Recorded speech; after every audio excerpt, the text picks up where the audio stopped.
Halo guys, kembali lagi di channel Ahaba. Ini sudah hari lagi kita offline lagi ya. Oke, kita kembali lagi di channel Ahaba. Kali ini gue akan ngebahas tentang data yang bocor. Kemarin gue sempat juga dapat berita dari salah satu teman gue. Terus coba bener nggak tuh data bocor? Terus bener nggak lah? Tapi gue nggak tahu juga karena gue masih juga belajar. Jadi hanya sebatas tahu dasarnya saja gitu ya. Oke, gue akan penelusurin sih ya, mau cari tahu apakah benar datanya bocor, karena di TikTok, di di Instagram dan di lain-lain itu berkata seperti itu. Bahkan dari Kominfo juga ngomong seperti itu. Jadi gue juga belum kurang tahu ya Kominfo ngomong seperti itu enggak. Cuma yang gue dengar berita Kominfo juga ngomong seperti itu. Oke, langsung aja ke webnya. Iya benar. Dari CNN Indonesia, data pelanggan IndiHome diduga bocor dijajakan di situs Brojaka. Nah, di situs Brojaka ini gue belum nelusurin sampai tadi. Semalam gue nelusurin cuma dapat IG-nya doang. Nggak tahu itu di IG-nya juga bukan bukan situs penjualan, tapi dia malah situs kecantikan gitu. IG-nya kecantikan. Jadi gue belum sampai dalam nih situsnya Brojaka seperti apa. Jadi gue belum. Nah, terus minggu ini tanggalnya Minggu 21 Agustus 2022 jam 11.45. Amat ya. Diduga bocor, data pelanggan IndiHome bocor diperjualbelikan di situs Brojaka. Apa nih Brojaka? Sebanyak 26 juta. Histori pencarian berikut keyword user info, mencakup email, nama, jenis kelamin, hingga nick milik pelanggan yang bisa diakses lewat situs berikut. Nah, gue kurang tahu juga sistem keamanan dalam di IndiHome kok bisa sampai kejebol. Bahkan yang gue denger itu sampai 2 hari itu menjebol 2 situs. Yang pertama yang kemarin PLN, yang kedua IndiHome. Cuma ini masih ditelusurin, gue juga kurang paham, dan sebagai masyarakat rada sedikit kecewa juga.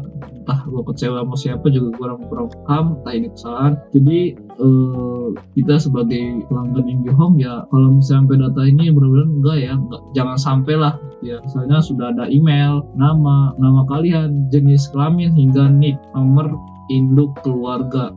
Ini kan kalau misalnya bocor tadi perjualbelikan, si hacker bisa untung banyak, apalagi kalau misalnya disalahgunakan itu, entah jadi apa gitu. Karena jangankan email, nama segala macam, WhatsApp dan lain sebagainya, jika kebajak aja, terus jika ke tracking sama orang, data-data kita bocor sama orang, itu bisa diperjualbelikan. Bahkan nomor telepon yang sekarang dulu yang pernah bahas juga pernah itu dijual gitu karena saking butuhnya. Nah, apalagi ini yang sensitif, yang kritikal gitu, nick, jenis kelamin, dan nama email.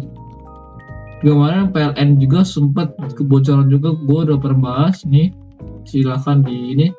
PLN itu sampai kilometer watt-nya itu kedetek sama apa kemarin tuh gue lupa. Ada 6 kalau nggak salah yang udah kebocoran gitu. Nah, ini gue belum tahu nih. Bocoran informasi tersebut menimbulkan kekhawatiran konsumen lantaran hal ini rawan disalahgunakan. Ya kan gue bilang kan, disalahgunakan. Ini yang sangat mengkhawatirkan gitu di masyarakat, apalagi yang kritikal yang seperti ini itu sangat bahaya gitu ya kalau disalahgunakan, mengingat proses pencarian penggunaan adalah hal yang cukup privasi. Nah, tapi Kominfo yang kemarin sempat ngeposting katanya jika masih ini akan diblok. Cuman ya gimana ya, yang mudah-mudahan sih aman ya di blok itu ya. Contoh di baris pertama, mas ini kebetulan lagi Terkait hal tersebut, Consumer Head IndiHome Yota Yudi Gusnet mengatakan pihak masih melakukan penelusuran dan pengecekan secara internal. Ya, semoga tidak terjadi apa-apa ya. Tapi ada dua kemungkinan antara benar atau enggak, cuman gue kurang paham. Dan yang gue ini di sini ada ya, bentar. Datanya bocor guys, itu gimana ceritanya coba? Iya, ini seperti ini. Sebenarnya gue udah telusurin, kalau di situs ini mah gue udah telusurin, maksudnya udah tahu nih. Silakan ya di ini, gue zoom di sini. Cuman namanya mungkin gue blur ya. Di sini ada compress rate 5 GB, compress rate 16 GB, dan totalnya 26. Bridge datanya format dan country, bahkan daerahnya pun ketetek guys. Ya, ini bahkan daerah dan negaranya sudah ketek. Ada formatnya juga ada. Coba kita yang lain. Nah ini itu ya, data dan lain-lain sudah ketek semua gitu ya. Ya, kita sebagai masyarakat hanya cuma bisa berdoa, cuma bisa yang terbaik lah buat masyarakatnya gitu ya.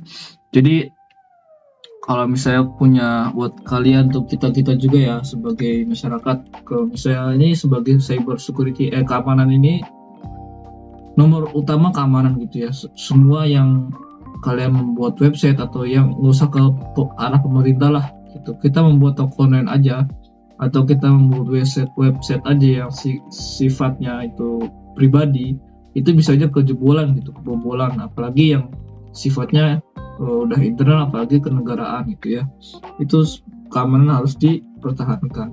Nah, apalagi yang buat kita masih dalam belajar, buat iseng-iseng buat toko online atau buat apa, itu yang sudah menghubungkan ke database dan lain sebagainya, memang harus pertama tuh keamanan gitu.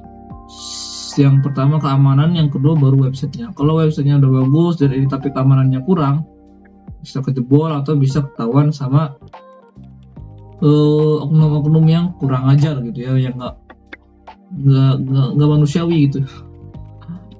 Ya moga-moga ini nggak benar ya, maksudnya datanya masih kuat gitu. Tapi gue nggak tahu juga, dan di sini juga dikatakan masih dalam penelusuran,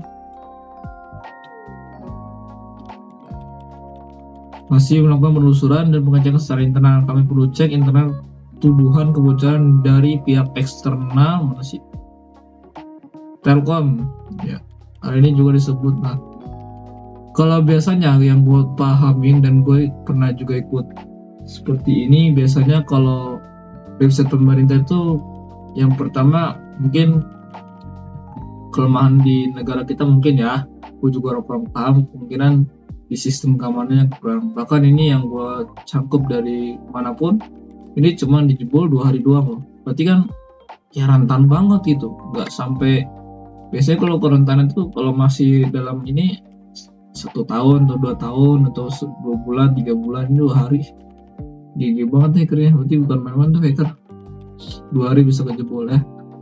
Tapi yang gue harapin dari IndiHome, coba telusurin lagi dan kuatkan keamanannya. Apalagi yang sifatnya kritikal yang seperti ini nih, ini jenis kelamin, nama, email, tempatan, apalagi ya seperti itu ya, seharusnya bisalah ditangani secara optimal gitu ya. Segitu aja, gue juga kurang paham. Intinya yang buat kalian mau belajar website dan belajar cyber security atau segala macam, tingkatkan keamanan kalian. Jangan mudah terpaku sama website yang kuat atau yang kurang pas lah di ini ya. Terus pokoknya jangan terpaku, jangan terpancing ya dari pihak-pihak manapun. Intinya tetap